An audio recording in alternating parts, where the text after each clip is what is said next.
هذا القرآن يوحدنا لطريق الخير يوجهنا الله تعالى أنزله ورسول الله معلم.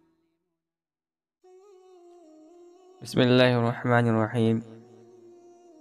عزیز طلباء، آج کا ہمارا سبق ہے عربی حروف تہجی میں سے آخری دو حرف ہا اور یا۔ حرف ہا سے عربی زبان میں بے شمار کلمات بنتے ہیں، جن میں سے کچھ یہ ہیں: ہاتف، ہلال، ہدیۃ۔ ہاتفن کے معنی آتے ہیں فون۔ فون کو عربی زبان کے اندر ہاتفن کہا جاتا ہے۔ تو پرانے زمانے میں جو فون ہوتے تھے اس شکل کے اندر، اس کو ہاتفن کہا جاتا تھا، اور آج کے زمانے میں جو موبائل ہے اس کو جوالن کہا جاتا ہے۔ ہلالن، ہلالن کے معنی آتے ہیں چاند۔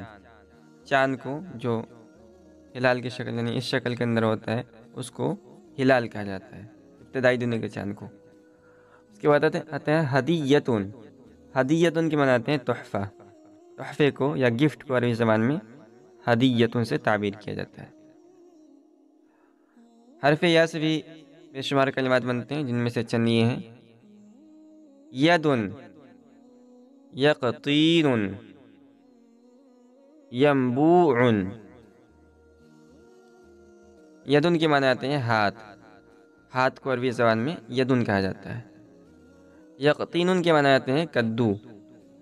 کدو کو عربی زبان میں یقطین کہا جاتا ہے۔ ینبوع کے معنی آتے ہیں پانی کا چشمہ۔ پانی کے چشمے کو عربی زبان میں ینبوع سے تعبیر کیا جاتا ہے۔